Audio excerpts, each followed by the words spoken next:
Simo Kimbangu Sando Zongae, Boka na yo ekomi na suka. Simo Kimbangu na mama Kimpanvita, Emery Lumumba, Papa Diangenda. Nazolela, Boka na yo ekomi na suka. Nazolela, Peple na yo ekomi na suka.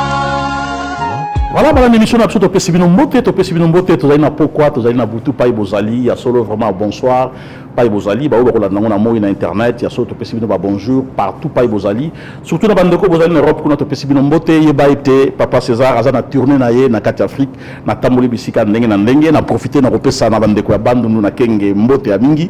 Les lots, Nazali, na Mboka, Kinshasa, na Tina Moussouté, na Tina été à solo, Mingi, Bobena Kinga, Bokomela Kinga, Bolobi, été, Likamou, Zali, ko se passé na ville à Kinshasa.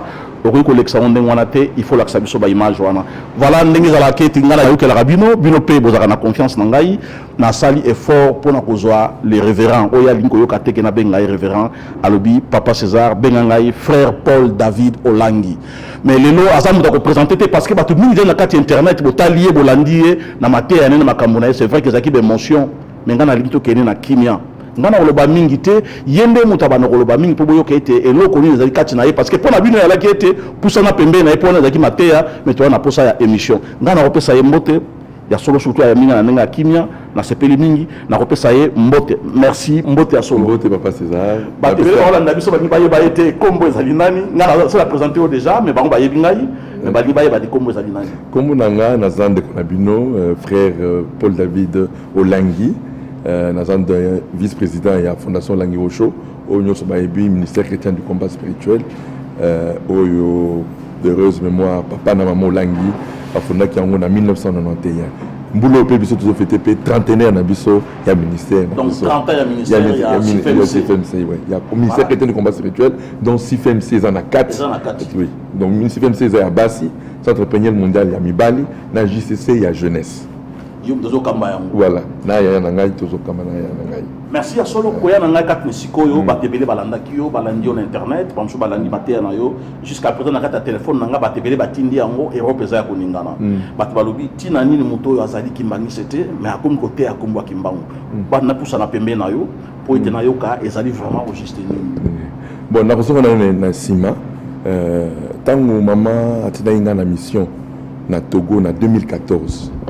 Donc, on a Namboka Togo, dans la ville à Lomé, on a 3 ans, c'est en 2017.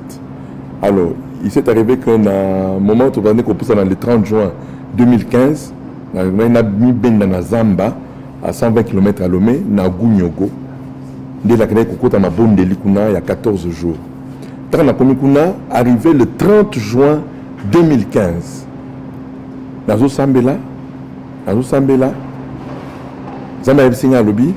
Na ekeke oyo na pomi yo ozala parmi bato yo na kolobela pe na kotondisa yo na molimo na ngai mais na pesi déjà message oyo kopesa et puis ya mibale il faut honorer Papa Simon Kimbangu habité na boyi d'abord talanga na za Olangi na boyi kondima ngo vérité wana na boyi na habité na résister molimo lobi molimo na ngai ona tchaki kati na ye ezozonga na puissance pour ye azalaki préfiguration ya ona ingana sala na mboka na bino donc molimo ya nzambe wa tchaki kati na 4 Papa Kimbangu pour ye azwaki molimo mosanto to bengi père ya longo le Saint-Esprit qui était en lui yango nde azaki motin pour okoza motin na mianzambe te so za na père ya longo ya nzambe te donc alors d'un coup d'entrée j'aimerais dire à tout batonyo so bazola na ngai Papa Simon Kimbangu est un envoyé de Dieu. La preuve, mais ce n'est pas l'église Kimbanguiste, c'est l'église de Jésus-Christ sur la terre par son envoyé, le prophète Papa Simon Kimbangu. Donc, ce qui nous disons cela, c'est la vérité. Parce que quelqu'un ne pouvait pas expérimenter Bonzambe, ou n'est expérimenté qui Papa, qu'aucun mois. Parce que tant après, pour une histoire, à partir du 30 juin 2015, tant on a belinga yango, on a s'intéresser à qui il était, et c'est là où j'ai compris réellement que c'était réellement un envoyé de Dieu. Et Nazolo Banabino, la bataille sur la RDC, Ngongaya RDC est sonné, yango no moni que na biso batu oyo toyeba ki papa Simon Kimbangu te nzamba simi mitema na biso potolo belango parce que tant que l'église ya Congo est reconnaître patriarche ya lingoma na été tokota na destinée na biso te car chaque nation nzamba tinaka toujours un patriarche oyo aza lumière oyo nzamba ti lumière kati na ye soki bonimi ke nzambe nde atindaki ye nde lipambo liambo donc azala kwa guide spirituel voilà.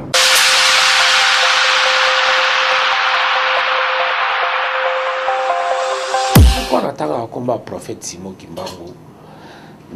Il y a plus de 20 ans en arrière, on a une petite tournée dans l'Afrique de l'Ouest. Dernier pays dans la Guinée-Conakry. Quand on a commis la Guinée-Conakry, on a sali production ici, ambassadeur Yambo Kananga a salaki une petite réception à mon honneur. À Yambaki, ma collègue naïe, ambassadeur wana. Et parmi les invités naïe, il y avait un doyen, il y a un diplomate qui était un Nigérian. Mais il a parlé de Simon Kimbangu. Il a parlé de Simon Kimbangu. Alors, Afrique, et Matai il parlait de l'Afrique noire. Il faut tout reconnaître Simon Kimbangu.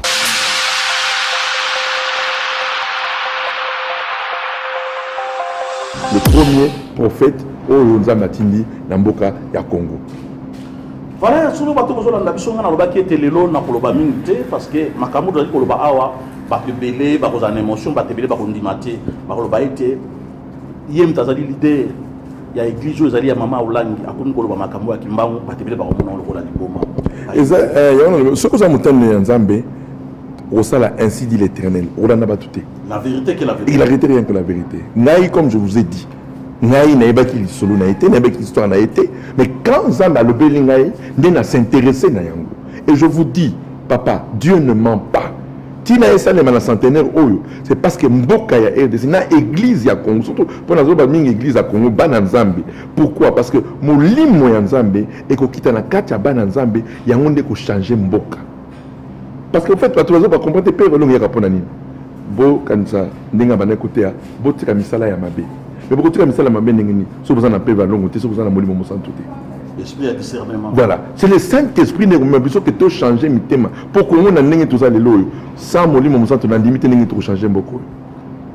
Il y a moins de siko nzambe na mawanae à l'obi c'était maintenant pour tout comprendre que c'est lui le poteau indicateur. Il y a église na poteau indicateur ya mboka et ça le maintenant 100e anniversaire na yende mulino mosanta ko kita nenga kita jamais na kati ya mboka oyo ya RDC. C'est ça en fait commémoration ya centenaire oyo eza eloko za li pamboli pour l'église à Congo pe li pamboli pour la RDC parce que ça nouveau départ. La preuve nzamba la kisaka makamona toujours na ndenge ya comme il dit, est-ce que la nature ne vous enseigne pas? Talaka na centenaire de Congo UP, tout comme leader en Afrique. Kaka na centenaire, pourquoi tout ça qui a inventé? Kaka na année à centenaire. C'est de manière physique, le président Félix Tshisekedi dit mais non, c'est spirituellement que maintenant la RDC prend le leadership. Il y a un continent africain. Puis il y a Mokili Mobimba. Pour l'Amérique, Nganaye et Sili. Nous avons Congo, Congo des autres États-Unis d'Amérique, il y a 21e siècle au Tozobanda. Ceux qui ne reconnaissent pas, ceux qui te reconnaissent, Congo comme même Afrique. Mais ceux qui te reconnaissent. C'est-à-dire que, un déjà, et là, nous avons d'abord, un, c'est que nous avons pas Molibusso. Je remercie beaucoup le président Joseph Kabila, ministre Naïe à l'époque, le ministre Luzolo Bambi, que je salue au passage, que j'aime beaucoup, pour y arriver depuis moi. Alors, je dis, décision Bazouaki que l'État congolais et annuler condamnation naïe. C'est que l'État a fait sa part. L'État a fait sa part. Il y a qu'on reconnaître, voilà, reconnaître qu'il m'a annulé la condamnation naïe. Ce qu'on a dit bien, depuis 2011, on va reconnaître qu'il y a un tel politiquement, moi qu'on a vu ça kokende, na n'engue kimia. 7 ans après 2011, élection salmi na kimia. Talaka tiko tokomi na 10 ans après 2011, talaka tiko tokomi leader y Afrique. Donc, politiquement, dans un état de droit, que pourquoi? Parce que nous avons honoré le prophète de cette nation, doit annuler la condamnation, il y a un coup, condamnation injustifiée, à ça, 30 ans de prison pour rien. Et j'aimerais dire à mes frères congolais, les grands serviteurs de Dieu à Bamboka Paya. Mais qui a fait 30 ans? C'est même plus que Mandela. Parce que Mandela, c'est là qu'il a 27 ans de prison. Lui, il a fait 30 ans de prison pour rien. Abouma Moutouté, Azouamassia Moutouté, à Fingaté, à Kosaté, et même, parce que quand vous vous souviendrez, que quand il se cachait encore avant que Yemoko a mis Pessa, pourquoi il s'est donné? C'est par amour. Moutaza dans Bonzambété, a Koki ko mis sacrifié pour la bande de Konaï, parce que ce qui m'a dit, bande menacé, bande de Konaï Moussoussou. Alors, non, Botika Ngamoko, Nazomi Pessa. C'est ça qui prouve que c'était réellement un serviteur de Dieu. L'État a fait sa part, l'État a annulé la condamnation. Mais jusque-là, Bissot, votre église, on n'a pas reconnu Papa Simon Kimba. On reconnaît rien voté. Il y a un monde tout ça. Il Bissot va faire mais tout ça va part d'un Bissot. Enfin que, parce que c'est le spirituel qui dirige. Ce n'est pas la politique qui dirige le monde, c'est le spirituel qui dirige le monde. Une fois que l'église congolaise reconnaît Papa Simon Kimbangu comme le patriarche de l'église du Congo, comme celui-là que le Père a utilisé en premier dans cette nation, je vous dis, vous allez voir comment le Congo va changer. Alors, Yangwana, Zambatini Bisso, Tosala Yango, au événement le 27 février, on a organisé, et ça n'a que maintenant nous, parce que vous allez belé, de toute confession religieuse, de toute tendance confondue, tout Rosalawana. Alors, c'est pour dire quoi? Que maintenant nous prenons aussi acte de reconnaître que Papa Simon Kimbangu était un envoyé de Dieu. C'est Dieu qui l'avait envoyé ici au Congo pour, nous amener à Dieu. Totika Misalamabe, Totika Masumu, Potozongila, Nzambe. Donc il a été envoyé par Dieu, il a fait sa mission. Les gens, Papa Simon Kimbangu était chrétien. Ceux qui ne veulent pas le reconnaître, je suis désolé, mais il était chrétien. C'est un envoyé de Dieu. La preuve, il a été baptisé à l'église baptiste en 1915. Les faits sont là, on connaît. Donc, tout ça là, c'est pour dire quoi? Que Okoki Kosolana Zambete en dehors de Jésus-Christ. Et il y a tant de solo, abani ko fongo la miso, Zamba ko lakise makambo ya molimo, c'est parce que il était un enfant de Dieu. Au cause d'un mouvement Zambete, sur Kosolana Zambete, c'est pas possible. Donc, dans ce cas, voilà pourquoi nous maintenant l'Église, pendant longtemps, et je demande pardon à tout le monde, à tous mes frères qui ont cru en lui, les membres de l'Église de Jésus-Christ sur la terre, par l'envoyé spécial, Papa Simon Kimbangu, tout ce qui est c'est parce que, pourquoi? Parce que nous avons rejeté le prophète. Les colons à Masolo, qui gauche-droite, voilà. Je demande, j'en profite pour demander pardon et de dire que maintenant, nous, l'Église, nous reconnaissons que Papa Simon Kimbangu était réellement le prophète de cette nation que Dieu nous avait donné. Voilà, la mission absolue telle que pousse na malembe makambo ko kele na moi kitoko pe na esengo ko ngana kangi bino kangi zalete l'état sala qui part na ye ya ko reconnaître Papa Simon Kimbangu so tikali ba homme religieux bango ne peut pas sala part na bango. C'est pour cela ya bandi yango le qui na déclenché processus wana pour être Congo kende na liboso parce que mboka tamu sama kaka na l'état te mais tamu sama pe na molimo donc na molimo ezali ko reconnaître d'abord nani onzamba tindaki na molimo pour être abikisa biso pour être mboka na biso et kende liboso vraiment ngana mais écoutez au cher, pasteur. Non, aujourd'hui il y a un consensus. Les gens qui sont avertis, je dis bien, les gens qui sont avertis, et l'autre toujours une histoire. Il y a Mboka Nabiso, même quand vous lisez dans la Bible, il y a déjà un testament pour la RDC. Qu'à un moment, il y a Souka, le salut viendra par la RDC. Le salut viendra par la RDC. C'est-à-dire qu'à un moment, mon koboye, Zamba koti na molimo mosanto naye, na katia basali naye, pe ba kote a Yesu pour batu babi kisama. Alors le même Saint-Esprit qui était dans Papa Simon Kimbangu, il y a de cela 100 ans, va être déployé pour maintenant cette nouvelle saison où il y a l'église à Sika, au Banazam et Nambo. Quel sera le premier signe? Bolingo et Kotalisama. Voilà, amour, pour y avoir des thermomètres. Si vous dites non, moi je suis de l'église de Jésus-Christ sur la terre, par son envoyé, moi je suis du ministère du combat spirituel. Moi, non, moi je suis et Kosila, parce que tu as bon moko. Pour Bonzambe, vous avez Katinayo, Bonzambe, vous avez Katinangaï, et par Bonzambe, vous avez et nous allons être un. Papa et Kosaleba. Ça, c'est le grand miracle aux os et la bisso. C'est le grand miracle. Alors, on a déclenché, comme par la grâce de Dieu. On a déclenché, pourquoi? Parce que j'ai été mandaté par le ciel pour le faire. Voilà pourquoi je n'ai aucun homme même si ça doit me coûter que gloire à Dieu, mais à mon côté, parce que ce n'est pas Nzambe, ne bandit effectivement cause à la Yomoko, mais à la fin, tu as repris sur raison, non, je le reconnaîtrai, il est le prophète que Dieu a envoyé dans cette nation. Il est le premier, comme Martin Luther en Allemagne. L'Allemagne est la première puissance mondiale. Tant on va fêter 500 ans, il y a réforme protestante en Allemagne. Va reconnaître Balobi, puissance et Allemagne, c'est parce qu'il y a eu un homme de Dieu. Voilà là le Congo doit arriver. Va reconnaître que non, Martin Luther, il est né sur Allemagne. Intelligence et Allemagne. Tout ce qui est beau, c'est l'Allemagne. Tout ce qui est fort, c'est l'Allemagne. Tout ce qui est bien, la plus belle voiture, elle est allemande. Donc, ça veut dire que nous n'avons pas parce que va reconnaîtra que Martin Luther, il y a une côté na destinée na bango.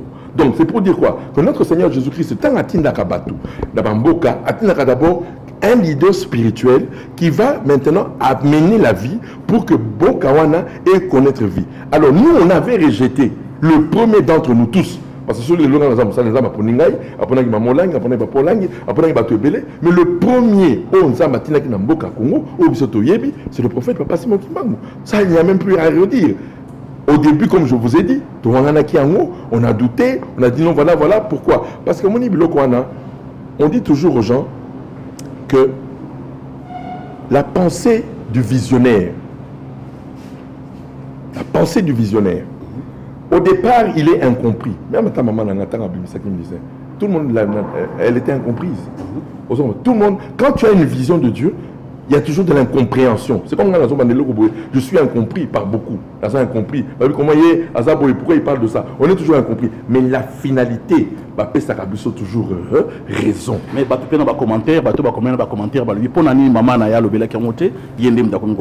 non, ma maman était très sage. Ma maman était très sage. On lui a posé une fois une question. Est-ce que vous reconnaissez que Papa Simon Kimbangu était serviteur? Ah oui. Moi, je ne peux pas douter que Papa Simon Kimbangu était. Donc maman oui, tout le monde. C'est-à-dire que le problème, c'est que les gens qui ont été visités par Dieu n'ont jamais dit le contraire. Alors, tous, même Moussa Dinabala, quand on lui avait posé la question aussi en son temps, est-ce que vous reconnaissez Papa Simon Kimbangu comme étant un prophète que Jésus avait envoyé? Tout le monde, tu ne peux pas être visité par le Saint-Esprit au Bakondima, Papa Simon Kimbangu. Et puis je vais vous donner un autre secret, parce que secret comme Kobima, je préfère le dire. Pendant que je suis en train de parler comme ça, les gens qui étaient avec Papa Nyangenda, il y a une maman qui m'a soufflé en disant Maman Olangi en Katimini est venue donner un don pour la construction de Kamba. Allez vérifier ça chez vous. Donc c'est pour dire que quand tu es réellement envoyé de Dieu, tu vas reconnaître les grâces. Un serviteur de Dieu qui ne reconnaît pas les grâces, c'est un précédent qui est Azan ainsi dit l'Éternel. Parce que ainsi dit l'Éternel reconnaît toujours le précédent et puis honorer Bango. Il faut toujours honorer ceux qui t'ont précédé pour nous banditer. Avant donc voilà pourquoi je reconnais aujourd'hui que c'est le tour maintenant aujourd'hui de l'église de la RDC, l'église de Jésus-Christ de la RDC, de reconnaître réellement que Papa Simon Kimbangu était un envoyé spécial que Dieu nous avait envoyé pour bénir notre nation. Merci. Oui. Frère Paul David Olangi. Oui. Aujourd'hui que Papa Simon Kimbangu est prophète. Mais dans le prophète Bazébélé. Ma prophète Bazali est belé, prophète. Pourquoi seulement Kimbangu? Est-ce que ces gens-là, ils sont des prophètes? Ce sont des prophètes. Je vais te dire une chose, papa. Dans toute histoire d'une nation, il y a eu ce qu'on appelait les prophètes majeurs. C'est selon le bon vouloir et le bon plaisir de Dieu. Ceux qui nous ont qui y a des prophètes majeurs, il y a un boka oyo. Ça c'est Dieu. Ça c'est ça, c'est son cœur. En Allemagne, en Allemagne, même en Syrie, il n'y a pas Simon Kimbangu en 1921. Qui ne connaît pas Papa Mbumba Philippe? Mbumba Philippe, oui. Qui ne connaît pas Papa Mbumba Philippe? Il était aussi prophète de son époque, l'époque où on est en 1921. Mais dans majeur, il y a toujours des prophètes majeurs par génération. C'est toujours Dieu le fait toujours. Donc Zambé, il y a gloire. Pourquoi? Papa Simon Kimbangu, il y a Mais moi, pour le moment, et on connaît, parce que papa, quand vous regardez, il n'a pas fait long feu dans le ministère pendant un certain temps. 6 mois, si je compte de avril jusqu'en septembre 1921. 6 mois. Mais comment vous dire que 6 mois, 100 ans après, on parle de quelqu'un qui a fait qu'un ministère de 6 mois. Voilà ce que j'entends mettre, papa. Pour moi,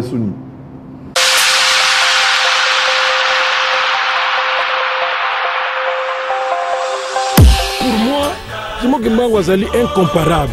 Donc, comme je dis, fait moko incommensurable. Moyen de mesurer yango, de comparer yango, égalité. Pour moi, il n'y a pas de définition. Parce que ceux qui te bandit comparer, cela veut dire que mon copain vous comparer. C'est comme un gars. Quand on commence à comparer, on peut comparer les tout ma casse par rapport. Donc c'est pour qu'il est incomparable à l'obomoni grandeur naïe.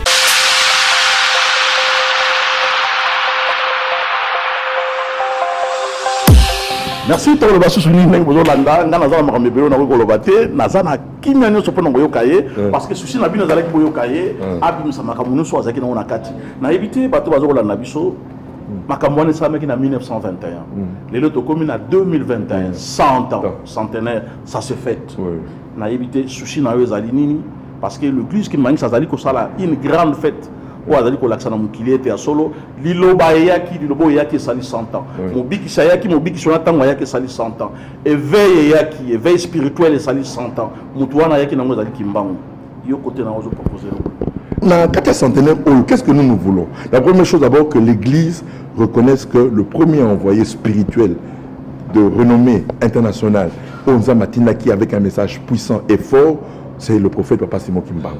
Ce que je fais le 27 février contribue à cette reconnaissance. Et je crois que ce qu'Onza Matinaki Naï, il le sait pourquoi. Des deux, nous voulons aussi, comme au Malawi, où il y a eu un grand prophète, parce que je veux quand même prendre une parenthèse, il y a eu 4 grands prophètes en Afrique, dans la même période. Nous avons John Chilombwe, na Malawi, Orimolade, na Nigeria, Harris, na Côte d'Ivoire, na Libéria. Alors, maintenant, ce qui est étonnant, puisque tout ça, Mboka Nabiso est dédié dans Zambie. Comment alors que ça se fait que les héros spirituels Nabiso, bazana mukolo na bangote, ça kana héros politique et héros spirituel bazana mukolo na bangote. Alors qu'au Malawi, John Chilembwe est reconnu parce que le premier pasteur d'origine ya Malawi, avec sa mission naïe, avec la mission naïe, avec la batu naïe nyos. Mais on l'a honoré, azana jour naïe férié na kati ya Malawi, na mbongo ya Malawi. Bachaye longue Fiji nae na monga Malawi. Pourquoi pas pour nous ici au Congo? Tous un jour moko pour le prophète Papa Simon Kimbangu. Donc tous un jour moko pour notre férié. Oui, voilà. Et même sur un effigie sur un billet. Ceux qui te savent bien nous plus tard. Bacha fait va penser bacha et longue. Bon on a biso quoi. Bon on a biso franc congolais. On a rappelé que na Congo Brazzaville ça soit salaka ngo parce que azwa ki longue Simon Kimbangu a chaki on a batembre on est tambola presque monde entier papa danginda loba ke nzambe akopambola mais pas na biso ndé lokozo rater ça ngwana na ki solo lokozo lité na ngo ezali yango alors pas na ba kamya mboka bato bazo landa biso et ko coûter bino rien mais allez qu'à reconnaissance et puis non et puis ça va nous bien nous coûter parce que plus nous honorons un prophète, un serviteur de Dieu, plus le pays est béni. Alors on doit comprendre quel est le lien entre honorer Batina Mianzambe na bénédiction Yamboka. Plus vous reconnaissez ce que les envoyés de Dieu ont fait, plus le pays est béni. Il y a un centenaire église te reconnaître, il y aura un renouveau spirituel dans la Yamboka Congo. Ceux qui te reconnaître Kimba. Voilà. Non, moi, action le 27 février. Au moins, le 27 février. Je suis pas un membre de l'église parce que je suis d'abord un Namboka Oyo. Le ministère du combat spirituel est un des 3 grandes institutions chrétiennes dans Kachamboka. Comment papa? Donc, moi, je fais office aujourd'hui, vraiment, je suis représentatif de l'église du Congo. Pour te dire que l'action le 27 février, va bénir la RDC. On parlera de ce jour-là dans l'histoire, Yamboka Labiso, les générations qui viendront plus tard. Il y avait un certain frère Paul David Olangui qui avait rendu hommage le 27 février 2021, l'année du centenaire, il y a Papa Kimbangu, il avait rendu hommage à Papa Simon Kimbangu. Depuis ce jour-là, tout le monde a que spiritualité, nous sommes écoutés dans Katamboka. Vous allez voir. Il y a un panneau partout. Oui. Motivation, c'est là qu'il n'a pas nous, non? Motivation, c'est pour d'abord que Batoubaye, qui est Papa Simon qui manque, qu'il est réellement le patriarche de l'Église. Et puis de deux, comme Dieu me l'avait recommandé, que ce serait une bénédiction spirituelle pour ma nation. Et c'est ça qui va arriver maintenant, le grand réveil spirituel, Yambo Canabiso, qui va entraîner le réveil économique, le réveil politique, le réveil social. Parce qu'il n'y aura pas de ces réveils-là, ceux qui ont le réveil spirituel et ça les mis, T. Le réveil spirituel, on a photo Banan Kimba. Donc, c'est-à-dire, un, reconnaître le patriarche, qu'il est le patriarche que Dieu a envoyé, et puis de deux, le message, parce que maintenant, il y a un problème. Qu'est-ce que l'Église enseigne aujourd'hui? Pourquoi il n'y a pas de réveil spirituel? Parce que l'Église aujourd'hui enseigne que Bananzambe, Bakaramananzambe, pour la Mituka, Bakaramananzambe, pour la Bandako, Bakaramananzambe, pour la Biloko Mokil. Non, ça ce n'est pas le message. C'est pas ça le message. Message, quel est le message? Le message 1, que Dieu a envoyé son Fils unique, Jésus-Christ de Nazareth, afin que quiconque croit en lui ne périsse point, mais qu'il ait la vie éternelle. Il y a un message c'est quand vous élevez le Fils de Dieu, Jésus-Christ, que beaucoup de Saint-Esprit. Le Saint-Esprit ne vient pas d'une autre, comment je peux dire, d'un autre message. Et vous avez remarqué, parce que beaucoup de gens ne comprennent pas, moi je m'offusque, les loyaux, et comment il faut payer l'eau. Ça c'est un faux message. Non, ça c'est faux. C'est faux. Ça m'a dit comment c'est pas toi, est-ce que pas personne? Non, papa, moi je appelle ça de l'escroquerie. J'appelle ça de l'escroquerie. La matière, on comprendra ce que je dis. Je m'oppose. Oui, il y a moi dans le banayo. Si tu as ordre. Le ordre. Vous avez appelé son message à solo. Et puis à l'hôpital honoré, c'est ça le signe qui va montrer que réveil spirituel des Okota, Namboka. Papa, Tokomo Namboka ou Masumo Ekosila. Dans la zone banayo mboka o masumu zasu na mboka o te babari ko kangama makamwebele ko kangama awa banduma ba zasu na mboka o te pa na makasi ya batu mais molimo mosantu o nzamba kitisaka na 1921 na kati ya prophète na ye molimo mosantu en esko ekosa na kati ya ba congolais nde bénédiction toza kozela parce que ce n'est pas au moins prenez mes alliés awa nzambe akitisaki molimo mosantu na été pour na mutu moko. Mais il fallait que dans le moko, molimo mosantu o nzamba kitisaki et même batu nyoso ba vivre yango pour mboka, to vivre beaucoup nzambe awa na se ya mokili. Donc yango anande bénédiction tozo zela na Congo, ngana zo zela ke masumu esi na Congo. Mais par le Saint-Esprit, par PV Alongo, toujours par PV Alongo, le Saint-Esprit, l'Esprit de Dieu qui était dans Papa Simon Kimbangu, que Dieu lui avait donné, Dieu maintenant va répandre ça dans toute la RDC.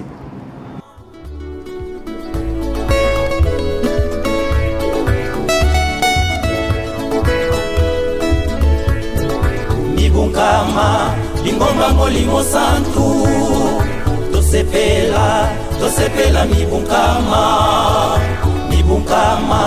lingomba molimo santu tosepela mibunkama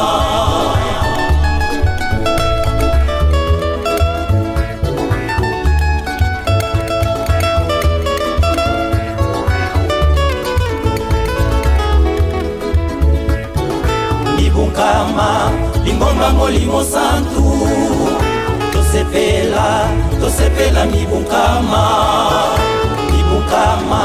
lingomba molimo santu tosepela mibunkama.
Merci Paul David, tu vas citer presque na fait une émission na biso, batebele baroka moi que moi na ya mama Olangi azolo ba makambo kimbangu, batebele bakondima, mais batebele bakomona que non, na yebi que batebele ba souffler ngai ba lobi que non, je crois que a comme un problème na mutu. Parce que ozolo ba makambo bat bazo comprendre té, ozo mona makambo bat ba mona té, ozo ka makambo ba mona té. Soko li ko répondre batwana que ezali folité, ezali libomate, mais ezali vérité makambo yo monaki na 2015 au Tukoloba au Yeb Sabango. L'avenir nous donnera raison. L'avenir nous donnera raison toujours. Papa, tout prophète, papa Simon qui m'entend aïe, Baché Tembe. Papa Moussa dit Abalaye, Baché Tembe. Maman Olangi Aya, on a fini à été. Jézabel, fini. Les lots, Missal et Monani, Moukili Moubimba, parle de Maman Olangi. Partout, c'est implanté. Et puis, écoute, papa, parce que les gens ne comprennent pas que Zambé, quand il fait des choses, Zambé le montre aussi de manière physique. Dans le cas qui aujourd'hui on entend tout ça en aparté, dans le pays que Zambé tu es proche de papa Simon Kimban que tu ne le crois. Et Zambé a pas signe. On a le bel dans Zambé. Écoutez-moi très bien. Pour vous comprendre que ce que je suis en train de faire est utile à monter et utile à ma quantité. Papa Kimban a abandonné le ministère en 1921. Maman Olangi a été ministère en 1991. 70 ans. Papa, si un chiffre parfait, mais que le chiffre 7 est un chiffre de la perfection. Maman Olangi a été en 1950. Papa, c'est moi qui m'a fait en 1951. Maman Olangi a été en Molimo. À côté de Nzambe, Nzambe passe à l'obé limba la liboseuse wapi na Lubumbashi. Est-ce que papa, c'est moi qui m'a fait? Donc, je suis en train de vous montrer des choses que si tu n'es pas un homme de révélation, moi je suis convaincu de ce que je fais parce que c'est Dieu qui me l'a dit. Je suis peut-être fou aujourd'hui, mais l'avenir me donnera raison. Il y a 30 ans, c'est qui maman nanga. Il y a plus de 100 ans, c'est qui papa c'est mon qui manque. L'autre comment le belaye. Parce qu'on a Dieu apprécié raison, apprécié raison. N'appréciez ce que je dis. Il y aura un grand réveil spirituel dans Bokanangaï. Il y aura un grand. Tout ce que papa Simon Kimbangu avait dit. Et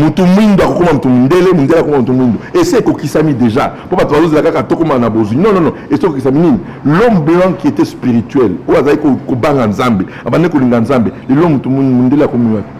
a commis un animal. C'est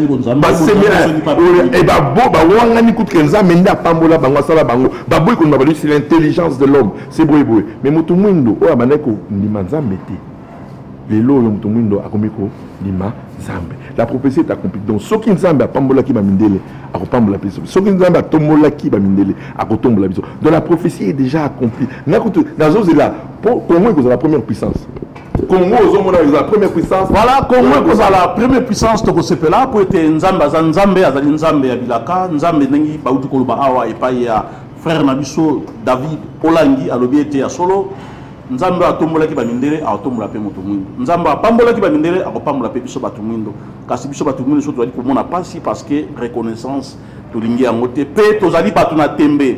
Balobi ete soko zali moto na tembe, tozali moto na soni parce que mingi na yebe ngana pe sur courage et puis na féliciter on a courage aujourd'hui. Oza ko ke lango soni te to lani na internet ngana yebi awate. Mais so to poussani awate ki soni te parce que tolobi que non cet homme azapena homme de Dieu. Soka yo ki soni ta telemi na kata église pona bakoma kimbangu donc aza courageux biso pe to koma na courage en to koma wana. Nzambe akopambola yo. Nzambe akopambola pe batu mususu balanda ye ndenge e pasali ezali te ke ne longoli ye makambo aza na wa bonzambe na kata mutu na ye kasa longoli soni. Alongoli kobanga alobina loba vérité te ya solo to reconnaître muto nzamba tindela kibiso mais yom to tikali na soni na mnoka mboka na msoba lobaka nsoni kimbevo soni za malade même soko boti mwana mona za soni banda ko redresser des alibela parce que soni eza maladie tato ayo ki soni te mais batebele bazo ke lango soni bazali ko kanisa ba calcula ndenge na ndenge kasezali kamanza menenga lobiete azolo ba makambo uti pa na yete azolo ba makambo ya monaki c'est vrai batu ba komona ya comme lokola mutu muté bouger c'est normal parce que azomona makambo bino bomona kité ayoki makambo mutayoka kité pe azolo ba makambo batu ba loba kité akomi na monde pa mais bolanda ye prophète ayela ndengo wana soki bandini lelote to ndima mukolo mususu et mutu mundu andima ka mutu soka za susu vivante ezala erreur grave. Bois que les fleurs me disent que nous avons bon pour payer courage. Voilà pourquoi nous sommes yawa et ça pour encourager.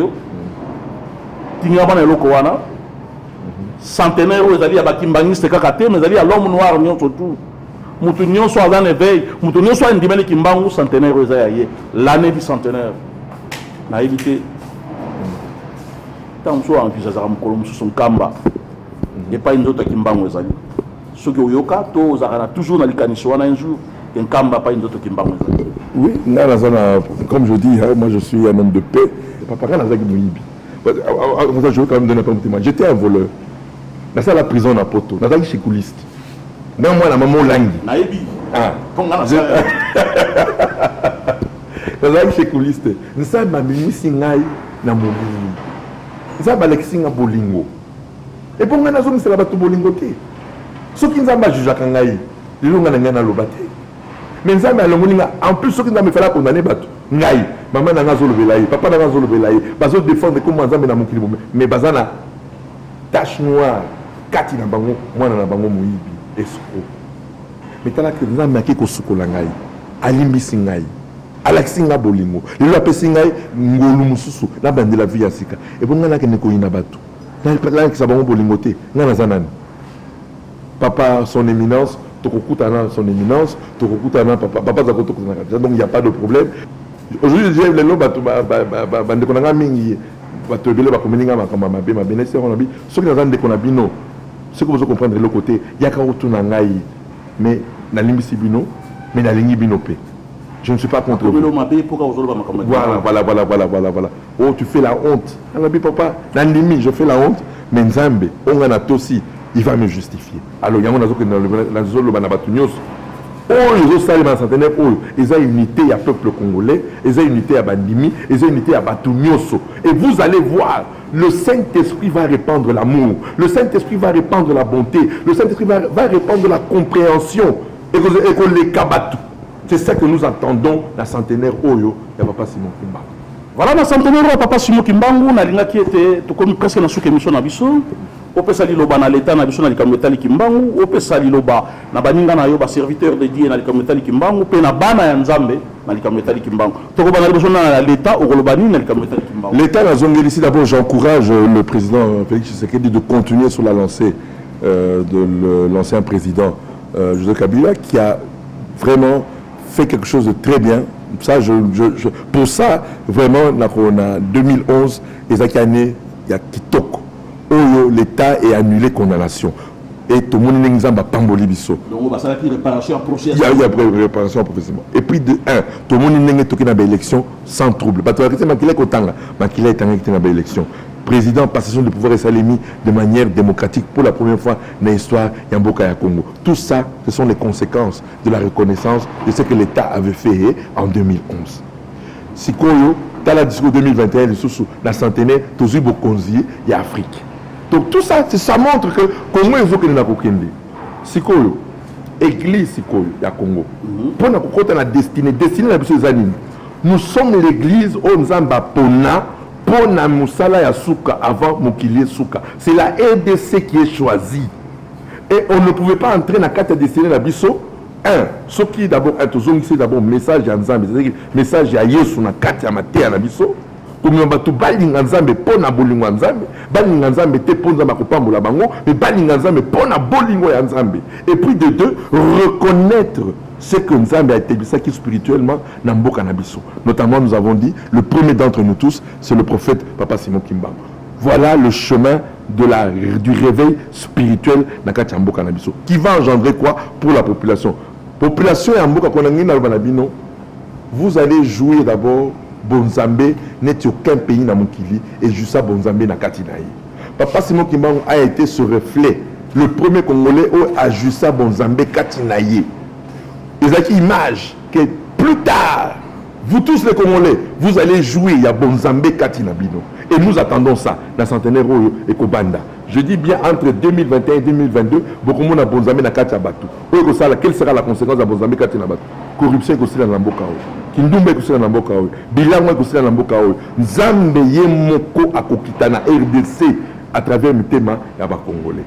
Alors, et ça va entraîner quoi? La prospérité en Mboka. Car là où il y a la justice de Dieu, il y a la prospérité. Donc, Mboka ou à Congo, comme la première puissance, il y a Mokili. Que personne ne doute de ça. C'est alors là que vous allez comprendre que ce que lui il avait dit en 1921, et Koko Kisama, dans la génération, vivre en haut. Mais en tout cas, nous sommes un peuple choisi de Dieu, nous sommes un peuple béni de Dieu. Osa maudit. Non, le Congo est béni. Le Congo est un pays béni. J'ai dit à tout Congolais, notre Seigneur Jésus-Christ nous a bénis. Le Congo est un pays béni. Donc, souvenez-vous, n'oubliez jamais les paroles des prophètes. Et bénissez les prophètes, bénissez leur descendance, bénissez tout. Et vous serez aussi bénis. Amen. Voilà, bateau pour la Nibiso, tout ce pays mingi, tu es bien à Solo, à préparer conférence monnaie, au samedi, le 27, je crois, le 27. On a fait peut-être tension dans une invitation. Tu as là, sur après conférence, tu as la fait nango, batbamoni, ndengeni, batbayokela, ndengeni.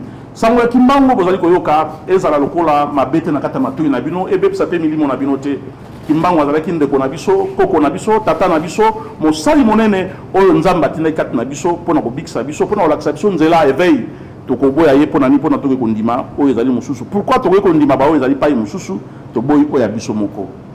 Ba déclaration esalamia wa eza ya ngaite. Ezali ya frère na biso Paul David Olangi, mwana ya mama Olangi. Oyo asali ministère monene e ba na kata ville Kinshasa.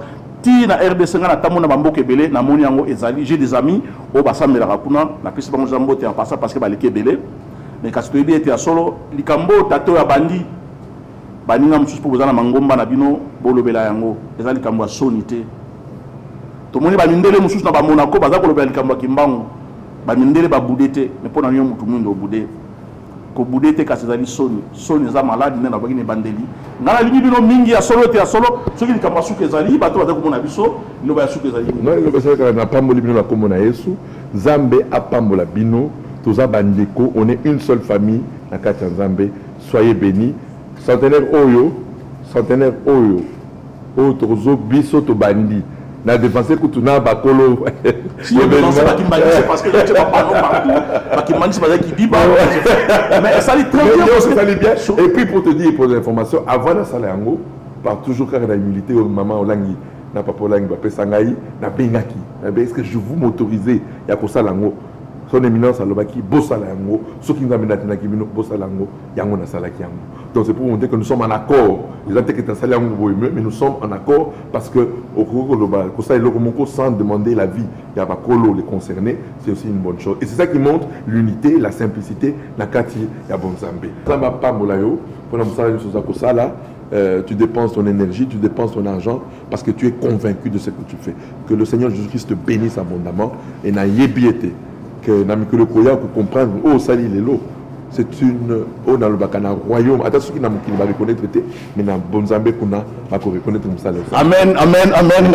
Merci, vraiment, merci, pasteur. Naïbeti Solo, l'homme de Dieu. Oh, les dames, merci. Merci, voilà.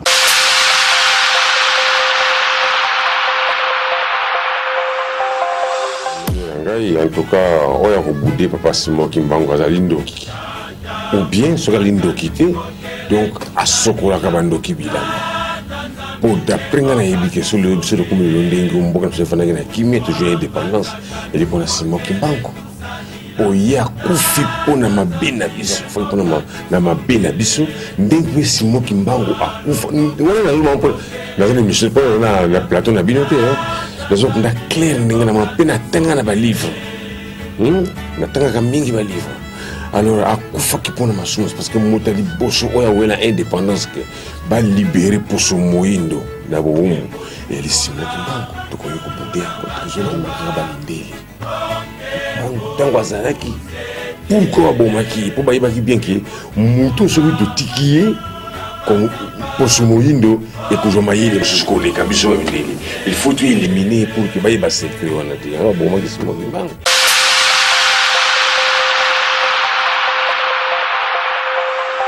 Cette grande vision, c'est vrai que Batebele peut-être bazola na oka na télé mais c'est ceux qui vraiment osent comprendre que c'est une grande vision et l'église et le pays n'a pas de sur la politique.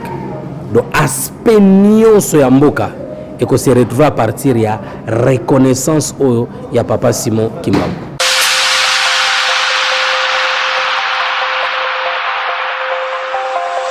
Simon Kimbangu Bali alors la chance Congo Zoa Ali Motine na mianza mais il faut toujours se référer na bato ne moni za grand esprit za sorte de lumière moko boye pour na moko na biso donc on a évité ce na go expliquer ko les gars mais moto tout na c'est on a le boye à comprendre quoi donc il faut se référer toujours na la légende de Simon Kimbangu na baza mingi te na Congo donc les appliqués na lobaki chance au tozoa que tous allons compatriotes na donc voilà tout ce